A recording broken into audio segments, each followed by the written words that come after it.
You do, if you want to talk, maybe if you just want to kind of hang out over here, you know, just so that you. I'll start? Yeah. Okay. First of all, I love Cy. He was a very lovable guy, and we were great friends. And he made me a television star, which wasn't easy. I'll get back to that later. Cy really loved little kids. And he would go out, fly around on the beach. You see a kid about 5 years old, and he'd look down at the kid and say, "How old are you?" He would say, "5." And Cy would look at him very seriously and he'd say, "Are you married?" And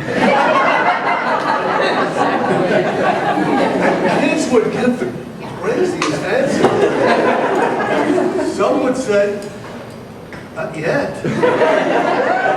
Others would say,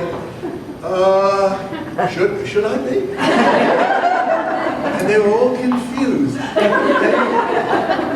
He just loved that. And then he had little tricks for even smaller kids. He'd go like this. And I do it now, and it never fails to get a laugh. I tried it on my grandson. He looked at me, and he said, "How'd you do that?" And he had that childish quality that kids understood. And he understood them, and he knew what made them tick, and he was kind of one of them. And he kept that quality forever. Now, I'm a lawyer. I don't practice anymore, but I guess once a lawyer, you're still a lawyer. And at one time, I read something in the American Bar Association magazine about a lawyer out in South Dakota who did something called an infomercial. He was a very successful lawyer, and he went on TV and discussed parts of his practice, did a 1-minute ad on TV, and then underneath he had his name of his firm, his telephone number. And that was right after the Supreme Court had allowed lawyers to advertise. So I was talking to Cy about that. I said, "Isn't that interesting? This guy did an infomercial, and he seems to have got a lot of clients from it." Cy grabbed a hold of my arm. He said, "We're going to do it with you." I said, "Wait a minute. It must cost a fortune to be on television." He said, "You don't know that." I said, "I don't." And he got me to let him shoot a commercial of me in my office, and it ran on TV at night. And he told, I said, "It's going to cost a fortune." He said, "No, it'll cost you $10,000 for a month with like 25 plays." I said, "It can't be." He said, "It'll run at 2 o'clock in the morning." But I said, "Well, who was up at 2 o'clock in the morning to watch it?" He said, "Nobody knows." Because they never did any surveys of who the hell is watching TV at 2 in the morning. Well, he came into my office, he sat me down, and it was like the guys who do the income tax. What's their names? H.R. Block. You know, they sit there like lumps, and they look at the camera, and they read the little script, and everyone says, "Gee, that's so natural. They must be real guys." Of course, the whole thing is phony, but that's besides the point. He came in, he did this commercial, and found a guy that got us all the plays at nighttime or early in the morning. And then there was Monday morning, we was going to run the first time. And everything stopped in my office, and we had a TV on, watched it, looked pretty nice. It was a 30-second commercial. And as soon as it was over, every phone in the office rang.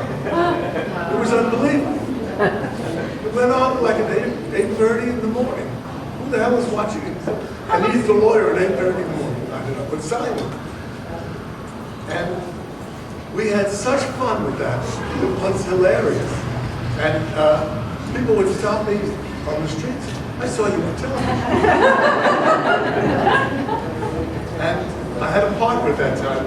He was bashful. He said, "I'm not getting on TV. I don't want my friends to know they have to advertise." I said, "We don't have to advertise, but my friend could use the work." It was a slow time in the filmmaking business, and so I wanted to do it, and we did it. And we had a hell of a lot of fun. You made And money just from it. recently, it's been on my mind every day. Cy and I invented the Fire Island Seaview Ocean Bay Park annual homeowners game. And it used to be that everyone that played in the softball game out there were young people who rented shares in houses. And I'm sitting next to Cy on the bench one day. He could still play a little. And I said, we ought to have a game where the older guys could play, the people who own the houses here. He said, that's a good idea. And so we set up this game. And now, about 35 years later, I just hung up my spikes this year. I don't play anymore. And I came to the game, and it was almost over.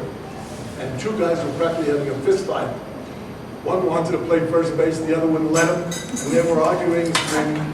And I thought of Cy and myself having this idea of this game, which was supposed to be fun. And now it turned out like the Olympics. The Olympics were supposed to be fun too, and create harmony among nations.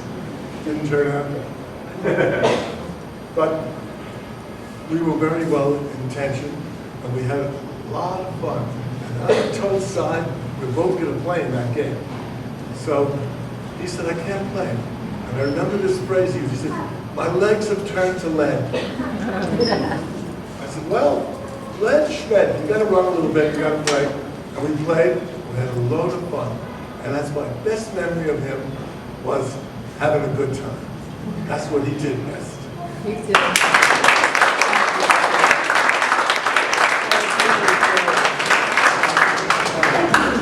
That was great. Campbell's, 21N, New Side Free, 41 years. We moved in the same year together. We had 2 children, 5. We had a lot of fun on the 21st floor. We're the only 2 families. We are the only 2 families that were on the 21st floor for 41 years. So we really knew each other. I'm not sure whether it was the first Christmas that we were there or the second Christmas, but I have photos, film, you know, like, what do you call it? Super 8 film of him on my floor before we even had any carpet. It was just those Kent tiles, you know, and with a little train set, he's down and they're playing with my 2-year-old Jordy on the floor with the train. That's the kind of guy he was.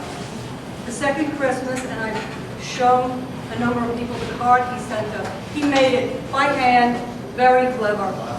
It says to the Campbell 711 Amsterdam Avenue. And it says here, one of the, well, I don't know who this guy is, but he has a peace sign there. And then it says, have a happy 1968. Let's put the Christ back in Hanukkah.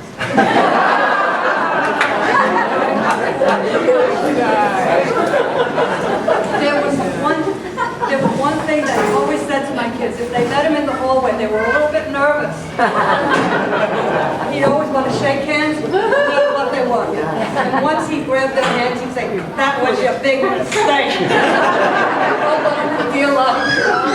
So anyway, outside free, 21st floor, and we just loved them. And our children became very close.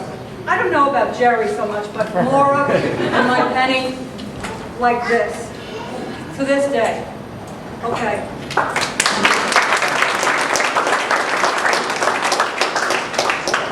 My name is Richard Amarayan. I was Cy's doctor for many years.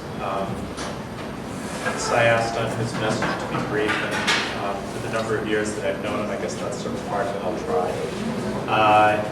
He started as a patient. Were you really the mayor of Montana? Well, that was.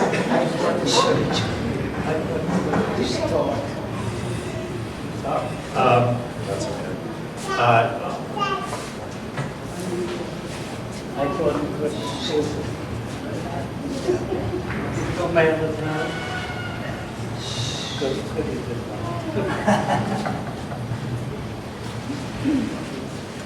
Cy started as a patient, and he very quickly became a friend. And we shared many many moments, many worldviews. And that's Cy right now, just because he loved to do that. I mean, he'd walk into the office, and no matter how sick he was, he would look at me and say, "I have some jokes for you. One's bad, one's really bad. Which one do you want first?" And as I was sharing earlier, they were both really bad. And he knew they were both really bad, and he just wanted to see what reaction he could get out of me. And inevitably, we both wound up laughing. Toward the end, Cy, I guess as he had been through his whole life, made a decision that I respected fully, and that decision was that he was done. He had lived a full life, and he was surrounded by a very loving family. And it was his time, and he recognized that, and I respected him for the courage that he took to make that decision.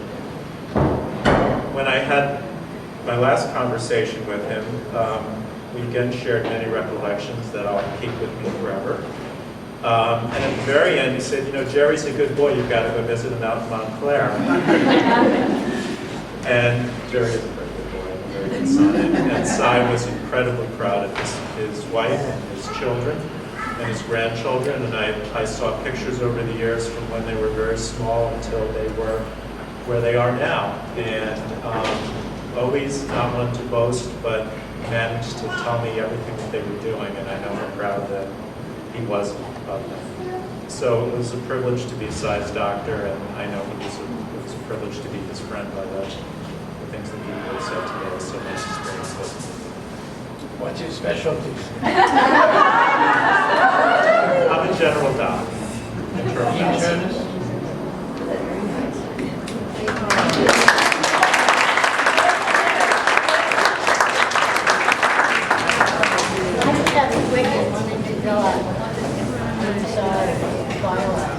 Upper West Side, and I bumped into Cy. Bumped into Cy on the 104. I would bump into Cy on the 104 bus. I always knew it was him because somebody would pitch me.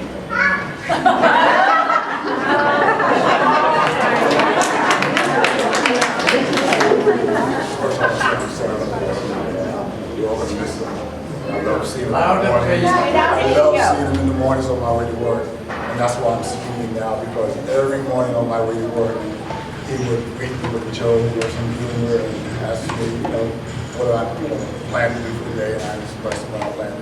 And he told me how well I was dressed. I'm off to work. Then sometimes in the evening when I come in, he asked me how was my day, and I would tell him my day was good, and he would say, good. And that was it. And I have 7 grandkids. My name is Steve Campbell, by the way. I live in apartment 90. And one of my granddaughters last night shared with me that she had a fear of horror movies. And I said, well, in order to have the rite of passage, you have to overcome your fear. Then the answer, your elders are going to try to help you do that. But I thought about Cy. I think if Cy was around, he would have found a humorous way to help overcome her fears. And then I thought about the world we live in. There's so many, and then I thought about my granddaughter Ed's side, because there's so many unhappy, angry people in the world. I said, well, one day she's going to be a young woman and she's going to have to face people that are probably worse than those horror movies she had to deal with. And perhaps Cy could have helped her overcome that had he got to know her. So when someone said he had known children, I wish he got to know my grandchildren a lot better. But again, I'm going to miss him because I miss seeing him on that bench even to this day. And I'm here because I'm very sad, and I was very shocked when I found that we had no longer had Cy with us. But I know he's in the heavenly home with our Heavenly Father, and he's watching upon us right now, and I love him, and I'm going to miss him too.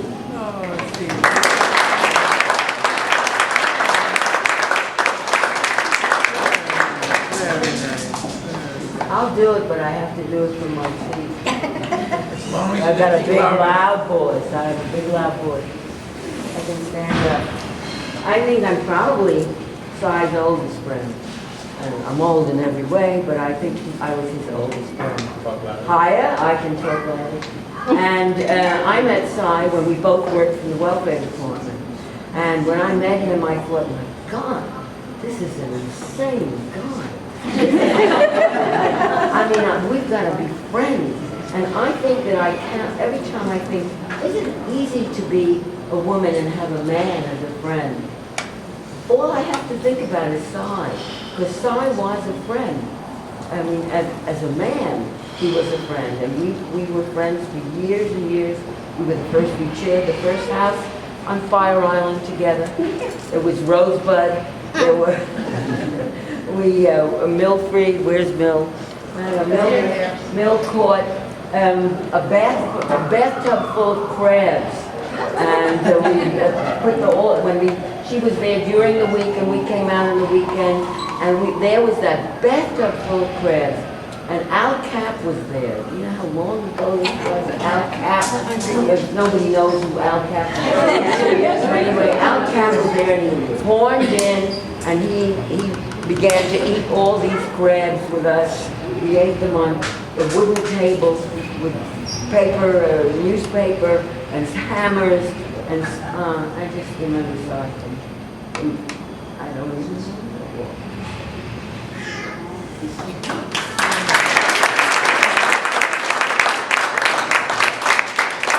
Mine's really about Millie, too, about how Cy felt. This is quick. Come on. I can't. Cy felt about Millie. And he told my David that Cy, Millie could do anything. And he said if he needed brain surgery, he'd just go to Millie and she'd get a book out of the library.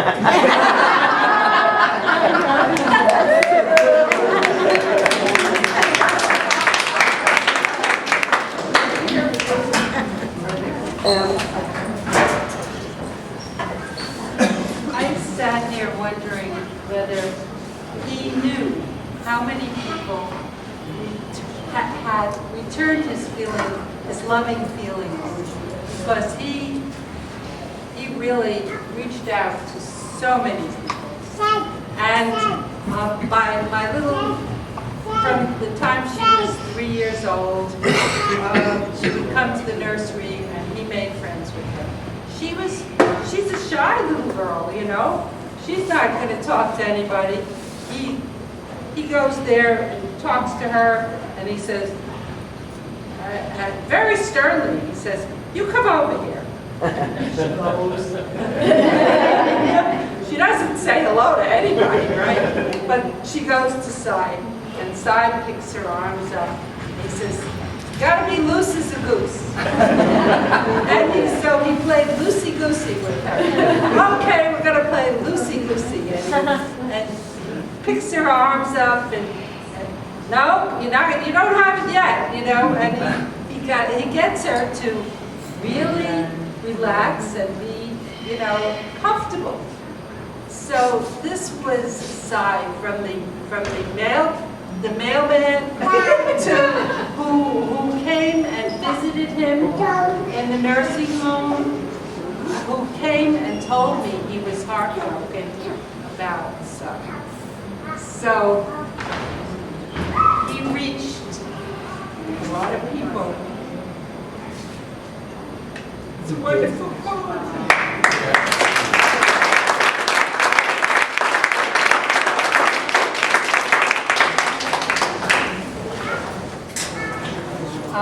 Hello everyone, my name is Catherine Spivak. We're all Mrs. Cy very much.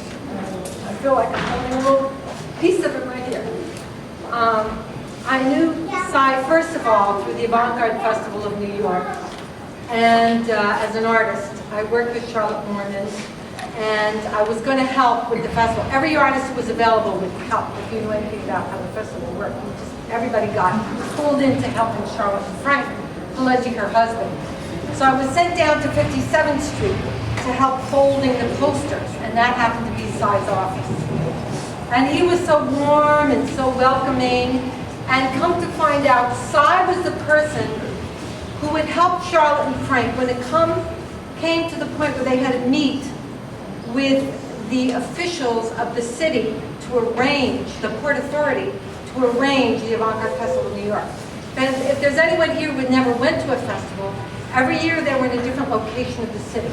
One year they were in Shea Stadium, another year it was at Grand Central Station. My first year was Shea Stadium. And So they would have to go to the Port Authority to arrange for this festival that was free to the public. All artists, dancers, poets, filmmakers, and from 12 noon to 12 midnight, it was free to everyone. And Charlotte and Frank would say, well, Cy is our person who comes with us. He has a briefcase and a pipe and a suit. And so he was a person who would come and sit with them in these meetings with the Port Authority to help them get the permission to have all of these spaces. And those of us who worked, Steve and Karen here and their daughter Sophie, who may know, we would have a party on New Year's Eve. And one year it would be at my place, one year it would be at Cy and Mildred's place here. And every time I'd pick up the phone and Cy would say, hello, is it New Year's Eve yet? And we'd have a back and forth. And when my daughter came to me, and she was a baby, and we came for our first visit, he just sat in his chair and held her like she was his own. And he was just so loving and kind.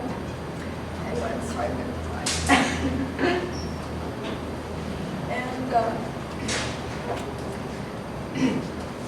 And I have to share with you that one of the last visits I was to him at the hospital, I said, oh, do you have any good jokes? Do you have any good jokes? And he said, well, wait a minute, give me my wallet. And he had Mildred get his wallet. And in the back of his wallet, he had a card with all the punchlines. He said, you tell me the punchlines.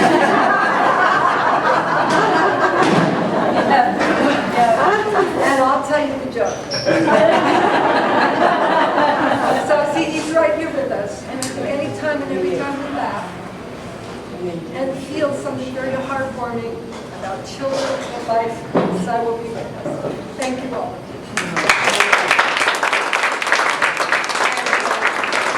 Just a quick one. My name is Helen Smith. I've lived in the building too for many years. And I just want to tell, I have a flock of grandkids. I just want to tell you Cy's last joke with the kids. He was always wonderful with them. He always had a conversation with all of them. And among these grandkids were twin boys, 9, who were here in June. And Cy was married. They looked exactly like haircut. Cy turned to them as we were all getting in the elevator. He said, you guys know each other? They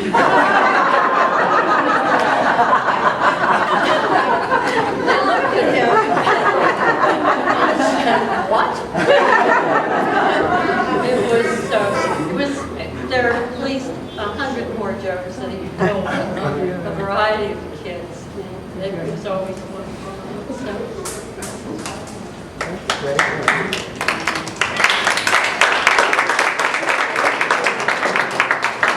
Hi, we live in the building and we love Cy too.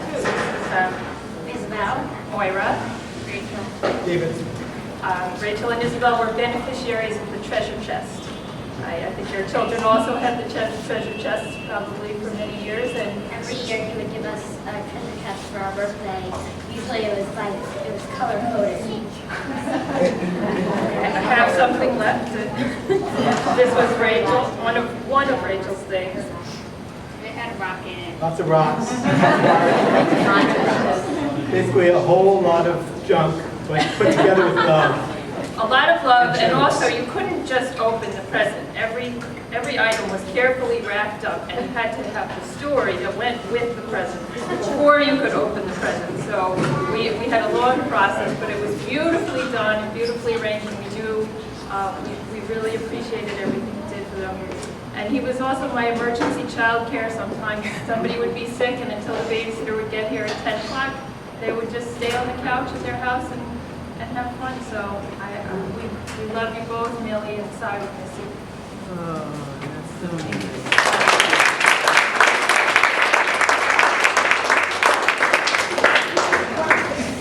Yeah, I know you want to sit. Do you want to sit?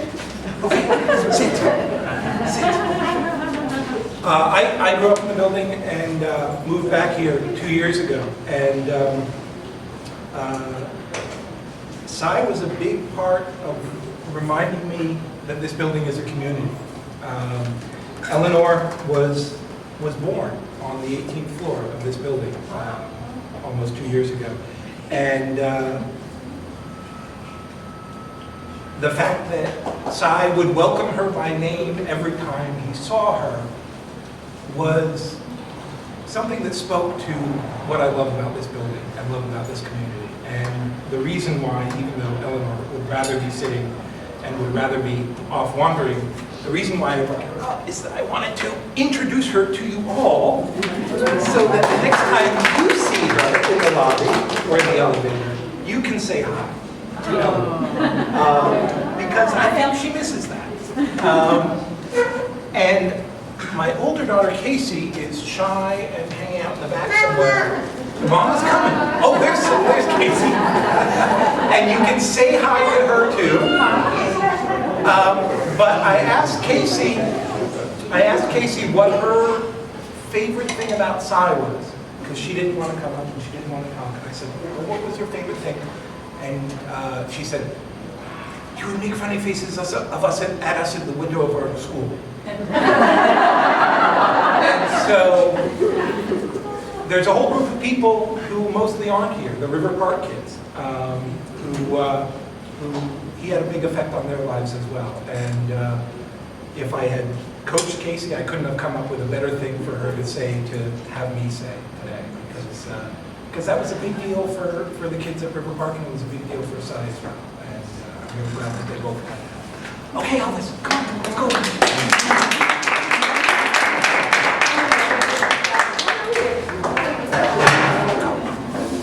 Or you want to hang out? Okay.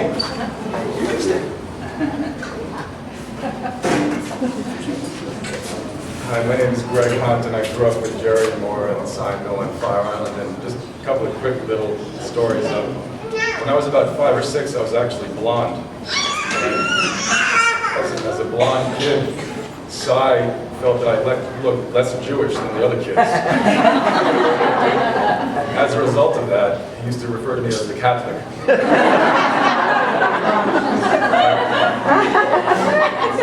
As a 5 or 6-year-old Jewish kid living on the Upper West Side of Manhattan and then on Summer on Fire Island, I didn't even know what a Catholic was. So that was the first. Fast forward about 40 years, a few years ago, my wife and I visited Cy Mill, actually to get one of these for our apartment we just moved into, and we were talking and looking around, and at a certain point in time, we looked at, there was a whole bunch of paintings hanging up, and there were different styles than this was, and so I asked Cy Mill, who did those, and it was Mill. And Mill's actually a great painter, and I didn't even know that Mill was. So we started talking to Mill about her paintings, and I was looking at them, Robin was looking at them, and Cy was sitting there getting a little pissed off. And I noticed that at the corner of my eye, and I kept on talking to Mill. And finally, Cy looks at us and says, will you stop talking about Mill, let's talk about me.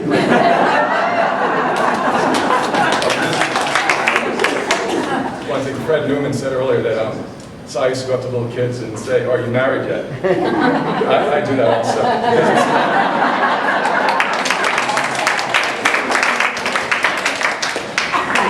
Jerry, I'd just like to add something. I'm Greg's little brother, Ethan.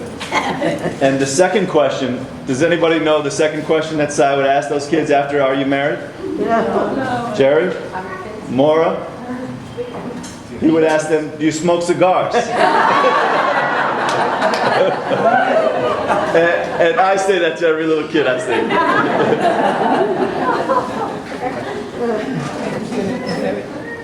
You just mentioned my grandson also goes to the nursery school down here.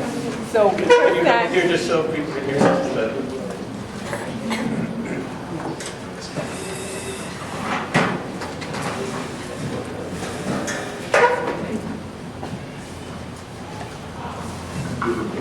Hi, I'm Faye Weaver, and I also reside in the building.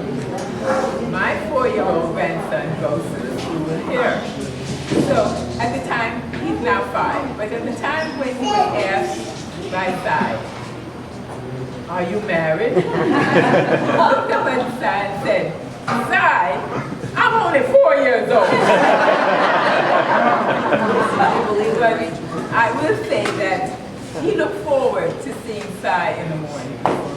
And he would give him a hug and say, what is the magic word for today? And if he doesn't answer it correctly, which would be belly button, squeeze so tight. So he always remembered what the magic word for today. And he also has an older brother, my grandson Julian, who has big hair like me. So occasionally he'd say to him, you need to get a haircut. What's all that hair doing on your head? So the older one would say, son, I like it this way. But he was a special human being. And I want to say to you, Jerry, where are you? Thank you so much for having this. Because I said to my husband up to Tuesday morning, aren't we going to have something for Cy? It sat so much on my heart not to have something so we can say goodbye to him. And I want to thank you so much for this because it meant so much to me and I guess other people who are here. Because one moment he was in our lives and all of a sudden he just wasn't in us. And he was such a blessing to all of us. His humor, I could always go to him and truly talk politics. Because he was one of the true people in the building that I felt would give me an honest answer. I love him. Because there's some things you ask people and they never quite tell you the truth. I feel he would say, I ask him anything. Whether it is on race, whether it is on religion. Oh, we had a thing going about religion because we could discuss it in depth, okay? Because we both were on this plateau around the whole religion thing. And he was the only person I could get an honest answer from. Thank you so much. And thank you for having this tribute to him.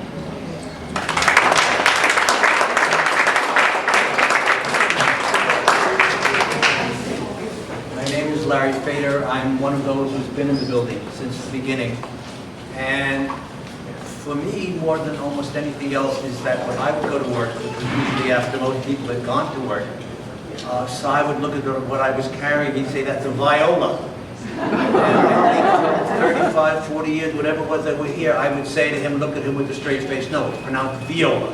This was the current thing. But I think, for me, one of the major things that we had in common was that regardless of what kind of music you listened to, regardless of what you liked, regardless of what you did, music was something that you loved. And it made no difference what you did in terms of whether you were a professional musician or whether you just walked down the lobby with things banging in your ears. I always got the feeling that he really truly loved music.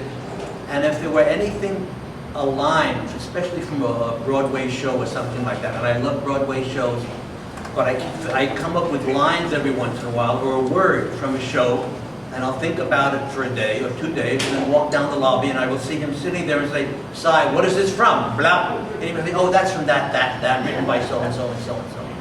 But as I say, he was a lover of life. He really was in the fullest sense of the word, and that emanated from him. And I think the way in which we see it is the fact of the way in which he related to children. You can get along with adults, sort of partially, or depending upon what level you want to get along with them. Either you get along with children, and I'm a firm believer that children can see into your soul. That's what he was. And I think I will miss him very much.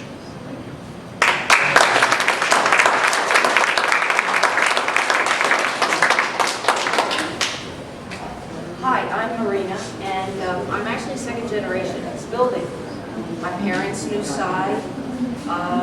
He always made them laugh, and I knew Cy. In fact, Cy was the one who was responsible, for better or for worse, for my running for the board of directors here. We used to meet in the laundry room. He was doing his wash, and I was doing my wash, and he would say, hey, why are you wasting your time doing this? I said, you know, the alternative is to walk around naked. He said,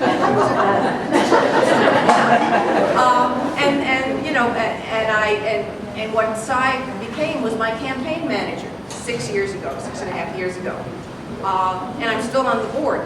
But one of the things that I remember about him is the fact that he had a very, what shall I say, a very interesting play on life. You know, he took life as it came. And he felt that, as he told me, that he should make people happy, or at least not make them sad. And I think that was his philosophy. One of the things that, at the end of his life, strikes me absolutely as fantastic is the fact that he knew when to leave. You know, lots of people, I mean, he had no choice coming in, but he certainly knew when to go. And I think that's a very great blessing. He was, and even in his blessing, he was thinking about his family, primarily Mildred, his kids, and his friends. So, you know, for me, he stepped over that dimensional wall. He's not gone, he's just in a different place. And I think we have to remember that. And I'm sure he's here. I can feel him, and I'm sure you can. And it's a joyfulness. And one of the things we have to remember about Cy is that he was joyful. And he cared about other people. No matter how young they were, how old they were, whether they were sick, or whether they were not sick, whatever it was. And he was always there. If he saw you sad, say, now what happened today? Somebody tried to kick your whatever. And, well, sit down, we have to talk about it. And he would do that. He and I would sit there and exchange, I guess now you would call it information. But in reality, we exchanged gossip. And he made me laugh, I made him laugh. He had great puns, he had great jokes. And for me, that's what I carry off in this. That he's not gone, he's gone to a different place. And he's having a heck of a lot of fun there. So you have to remember him like that. And because I will. Thank you.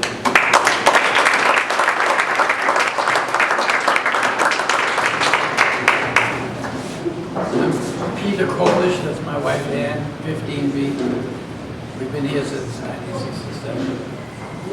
And I enjoyed Cy, and I liked jokes, and he liked jokes. And I felt some years ago that it's a pity because I forget my jokes right away after a very short time. And I said to myself, this is really ridiculous. So I started an index card. I don't know who did it first, Cy or I started putting down the punchline. And over a period of 2 years, I had 55 good jokes. Really were good. For some reason, I stopped adding jokes for about a 2-3 year period. And he kept saying, Peter, got any jokes? Got any jokes? And I was not giving out jokes. But the last few months, I learned 3 good jokes. And I don't think I had a chance to, especially one of them, to tell to Cy. So I'm gonna, since somebody said he's here, he's listening here, I want to take this opportunity to tell you the jokes and maybe to Cy. It's about it. During the Depression, everybody was unemployed, including a Jewish actor. And he saw an ad in the paper that the Bronx Zoo was looking for an actor. So he figured, let's see what it's all about. I haven't worked in months or years. So he meets the director, and the director says, you know, Baz, you're a very well-known actor. This job is not something special, but here's the job. It's so expensive to bring a gorilla from Africa, all the red tape and the shots, paperwork. I have a gorilla costume here. Jump into it for 2, 3, 4 hours a day. Act. Enjoy yourself. So I said, well, it's a job. So at first he was a little reticent the first couple of days, you know. But a few days later, he's getting into the feel of it. He starts reacting with the people. He gets good responses. So he really loves the job to the point where there's a big tree. He climbs the tree, starts swinging the audience is applauding, you know.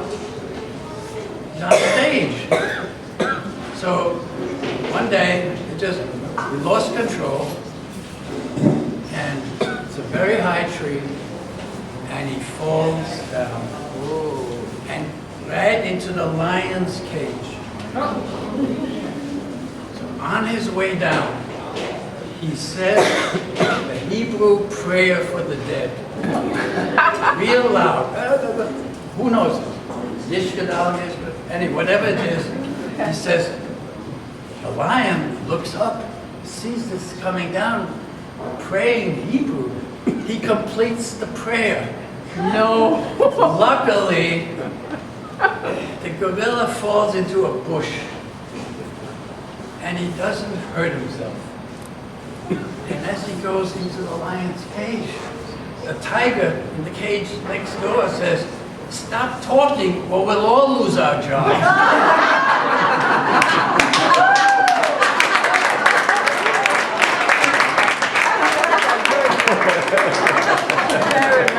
I think he would enjoy that. It would go on his list. That was a sigh. That was like a sigh. Yeah. Yes, it was. That's a good one, yeah, that's a good one. Yes, it's very good. Well, my name is Catherine J. Pussycat. That was my baptismal name at the age of 12 when I met Cy. And I used to be embarrassed about that name, but it kind of sticks. But I think more. I was thinking that maybe if people wanted to hang around afterwards, we could play cribbage or do the initial game. Anybody know those? I learned those from Cy. And I just want to say that he was a character. We had some really good times. Sometimes we were racing to one another, but I wouldn't have missed any opportunity or any moment that Cy was in my life. He exposed me to many things. Probably, well, I didn't become a filmmaker, but I did go to film school because of Cy. But my films look like still photographs, so I became a photographer.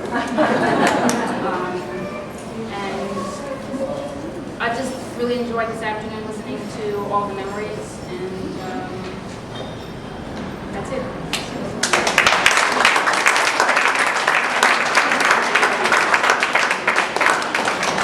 Nobody's talking about the days we ran from Cy. My name is Steve, and I'm no scientist. Nobody's talking about we ran Yeah, from I'm Cy. and I just want to reiterate a couple things about generous spirit. Jerry said there are two words beside generous spirit, definitely that's it. The way he was with children, I remember when we were in Fire Island, and he was teaching Sophie the basics of baseball, fundamental of spitting. You have to start at the beginning. He had her down. The spitting was each day. She's very good at that.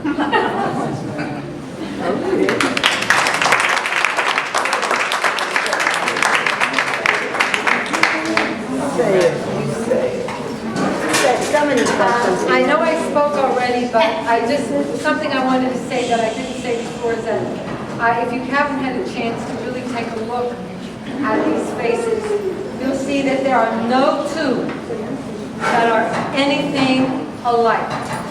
And what Cy does with color, with shape, with form is so inventive and creative. And any one of these, the more you look at them, the more levels you will see of different things that he has going on that picture plane in terms of color, design, repetition, form, balance. And I think in a way the genius that we've all been talking about of Cy with people and interacting with people is exemplified visually in his art. And I just had to make that comment because they're so absolutely gorgeous. Thank you. No, you're egging me on now. You're egging me on. She's egging me on. You know, it's not fair. She's egging me on. Okay, well, come on up, we got more to say. Let's go ahead. Maybe I can talk one of the grandkids too coming up. All three of them. I don't know. Yeah, I don't know. Toby, where's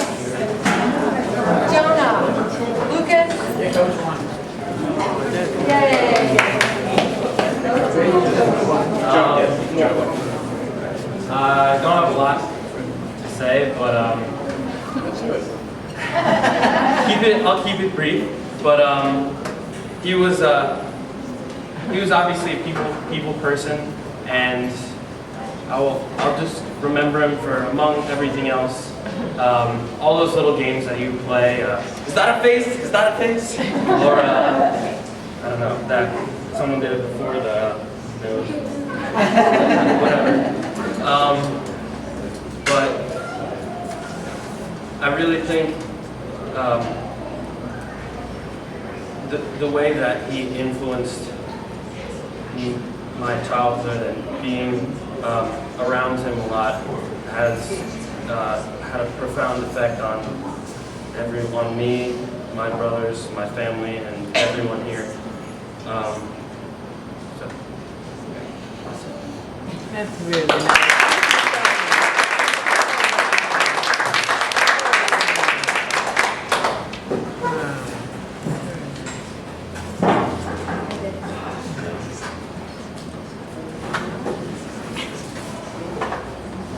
I'm another grandson. I just remember when he was in the hospital right before he went to rehab. We'd all kind of gathered, me, my mom, and my brothers, my dad, and Mildred, of course. And we were sitting around the bed, and it was much like this. I mean, it was sad in that we knew that this could be the end. This was before he had made the decision to go. And that, this could be the end right here. And so there was that sort of sad feeling overhanging the whole situation. But in true Cy fashion, he of course had the jokes and the humor of life that he always had. And so in that way it was a happy situation too. So it wasn't all about Cy. We were chatting and catching up and things like that. And then I was standing on the side of the bed, and conversation sort of turned away from him, and I was the only one talking to him. And he took my hand and he said, "Lucas, I'm so happy right now. I'm so happy that all of you are here right now. This is what makes me happy." And I don't think anybody else heard that in the room but me, because his voice was very weak. And I was moved by that. And people was what Cy was about.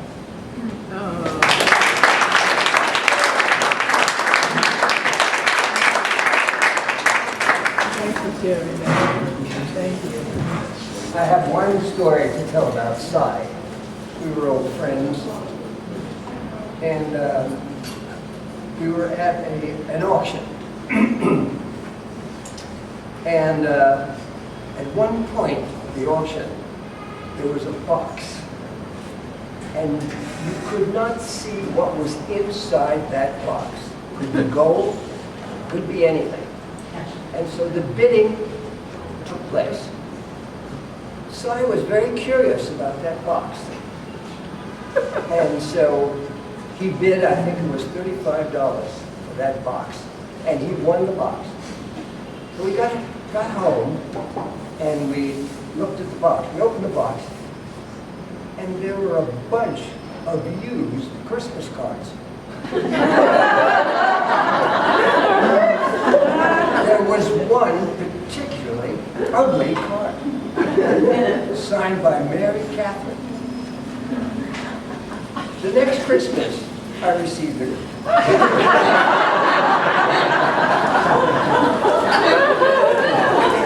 It was the same card as Mary Catherine, only her name was crossed out and it was Cy Freed.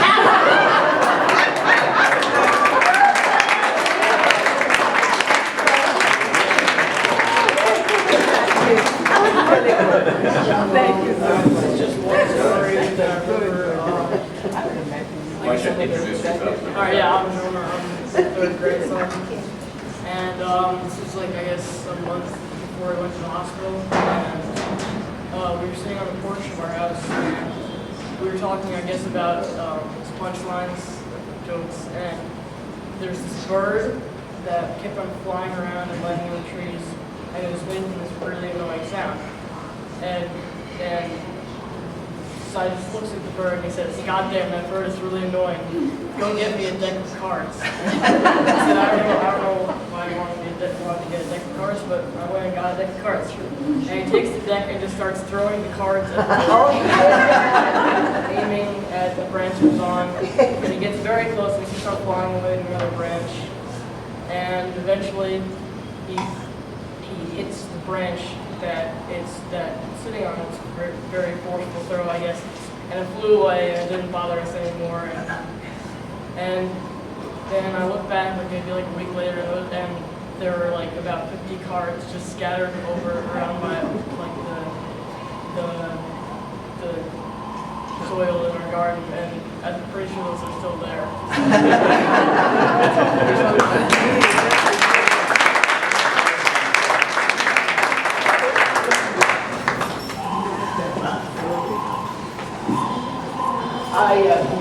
I was a theater producer in Canada, worked in theater, not film. Came down here trying to get a job as a director in theater.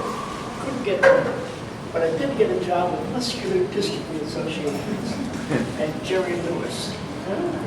And they said, "Have you ever produced a TV spot?" And of course, I lied. I said, "Yes, I have." I don't know who introduced me to Cy, but Cy knew right away that I had. There's a big difference between a theater and public service announcements. And I used to go there, and he taught me everything I've since then used, how film is made, what goes into it, and we become very good buddies. And when my life was in not too good shape, I used to go to him and not do anything but sit around and talk about everything. And he helped me then. He helped me twice in my life. One, to learn how to work in film, and two, to get over the problems I had in my whole life. I'm really indebted to him. Thank you.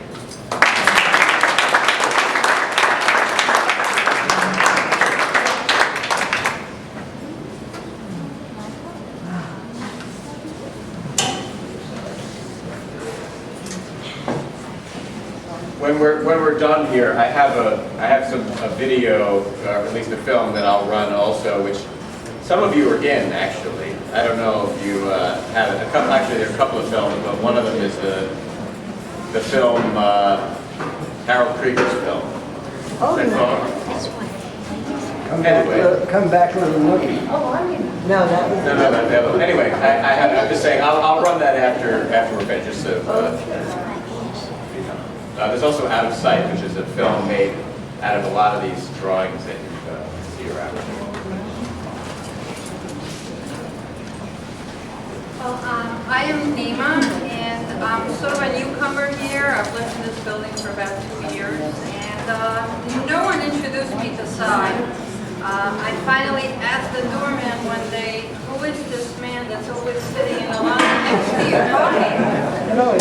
And so he said, "This is Cy," and that was the end of it. And the next thing I knew is I went to do laundry, and Cy followed. And I was a little frightened at the moment because I didn't really know what he was going to do or say.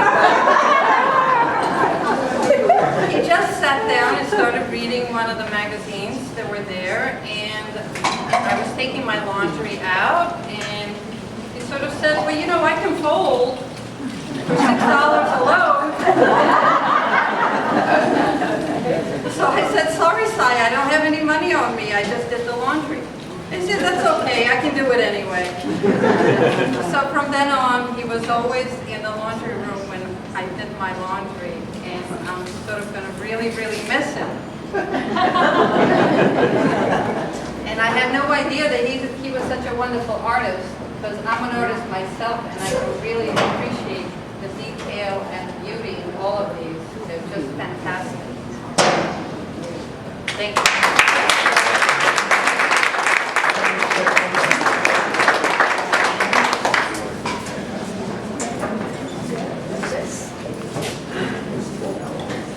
I think my voice carries, so let me speak from here, because it'll take me 15 minutes to get over there.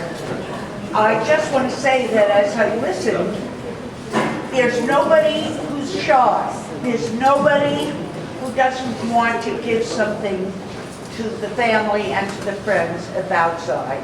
And I think it says something very unique about Cy, that he inspired this much desire to share in so many people.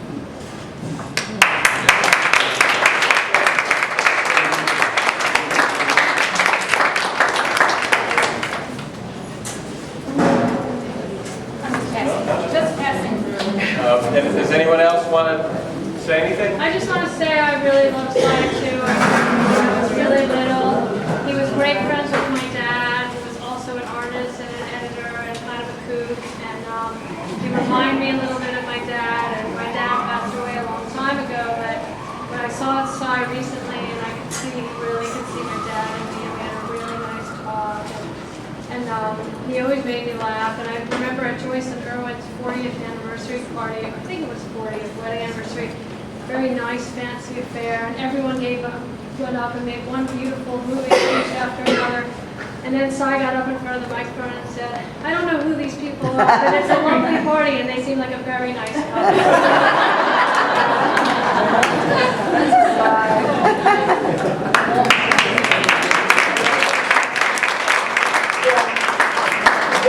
If Mel will join Erwin and me, we can sing a little bit from one of the operas that... Yay!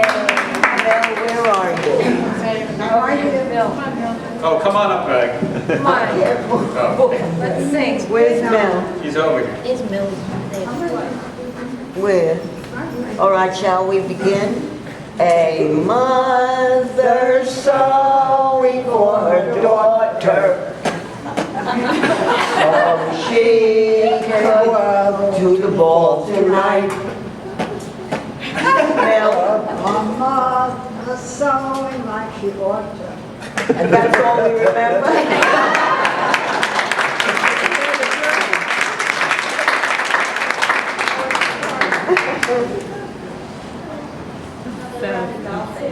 This was his buddy. Dollface or How about Dolphin? Oh, we can do Dolphin. Well, anyway. Dollface, Rudy, Mischke, Bernie, Dorfenheim, son, Barbie, Seaman, Felpenhouse, Streetsville, Mom, Jimmy, Bong, well, go. Streetsville, Mom, Jimmy, Bong, well, go. In the good old summer days, do you remember? Yes, I remember. When you were younger than I.